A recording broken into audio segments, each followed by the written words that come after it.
demək Rusiyadakı Azərbaycanlılara münasibətdə yeni və çox fərqli bir hücum taktikası həyata keçirilir. Diaspora fəaliyyətini Azərbaycanın yenə demək körükləməyə, daha dəqiq ora zərbələr endirməyə çalışırlar. Müəyyən məsələlərlə bağlı təzyiqlər göstərirlər. Öz adamlarını Azərbaycan diasporasının rəhbərliyinə gətirmək istəyirlər. Rusiya öz adamını gətirməklə əslində böyük bir mesaj verməyə çalışır. Digər bir tərəfdən isə Voronejdə Azərbaycanlıların bazarı uğrunda mübarizə getməkdədir. Bunu da sizinlə bölüşmək istəyirəm, çünki çox önəmli bir məqamdır. Öncə bazardan başlayaq.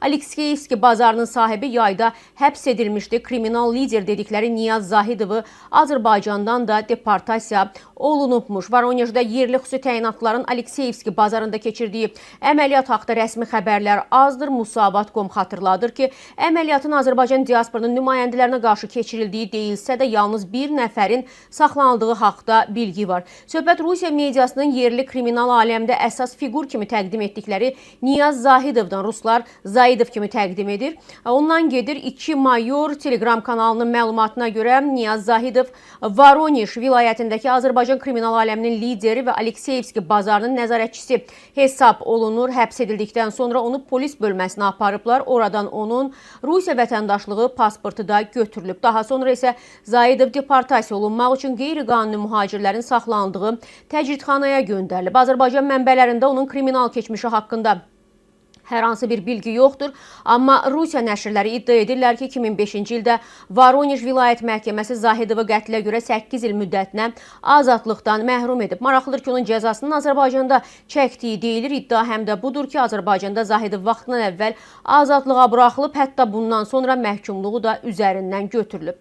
Zahidov daha sonra Rusiyaya qayıdıb, 2019-cu ildə isə Rusiya vətəndaşlığı və Rusiya pasportu alıb. Voronejdə Azərbaycan diasporunun rəhbəri Mehdi Mehdiyev APA açıqlamasında bir neçə il bundan qabaq da xüsusi təyinatlı polis dəstəsinin, yəni AMON-un Zahidovun doğum günü tədbirinə basqın etdiyini söyləyib. Diaspor rəhbəri Zahidovun Azərbaycan Respublikasının vətəndaşlığının olmadığını söyləyib və bildirib ki, Zahidov bir müddət əvvəl Azərbaycandan da deportasiya olunub. Bu yaxınlarda onun qardaşı rəhmətə getmişdi. Azərbaycana getdi, amma buraxmadılar. Oradan da deportasiya olunub. İndi Rusiya tərəfi də onun vətəndaşlığını ləğv edib. Evinə gəlib bildiriblər ki, vətəndaşlığı əlindən alınıb. İnsidentə baxmayaraq Voronej diasporunun rəhbəri Azərbaycanlılarla bağlı vəziyyətin sakit olduğunu da vurğulayıb. Voronej məhkəməsi isə bir müddət əvvəl Alekseyevski bazarının ortaq sahibi Yusif Xəylovun barəsində də yayda həbs qəti imkan tədbiri seçmişdi.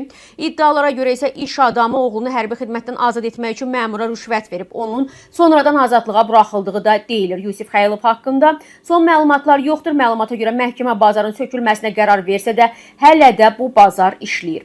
Rusiya nəşrləri isə yazırlar ki, Alekseyevski bazarında əməliyyat Voronej sakinləri arasında razılıqla qarşılanıb. Yerli sakinlər qeyd edirlər ki, bu cür tədbirlər təhlükəsizliyin möhkəmləndirilməsinə və asayişin qorunmasına xidmət edir. Həmçinin hüquq mühafizə orqanlarına etimadın artmasına da müsbət təsir göstərir. Sobr zabitləri isə bir daha peşəkarlıqlarını nümayiş etdirərək kritik çağırışlara çevik və operativ cavab vermək bacarıqlarını sübut ediblər. Voronej sakinləri şəhərdə əmin amanlığın təmin edilməsinə görə minnətdarlıqlarını bildirir və sabitliyin qorunub saxlanılacağına isə ümid edirlər deyə qeyd edirlər. Təbii ki, bu onların yenə də təbliğat maşınının yaymış olduğu, üfürmüş olduğu yalanlardan biridir. Amma təbii ki, indi vəziyyət kifayət qədər kritikdir. Rusiya deyir ki, bu istiqamətdə mən əlimdən gələni edəcəm və təzyiqlərimi də maksimum həddə çatdıracağam. Fikir versiniz, Rus sayısının davranışına. Əslində sakit durmalıdır. Əslində Azərbaycanın belə deyək, indiki halda Azərbaycana münasibətdə etdiklərinin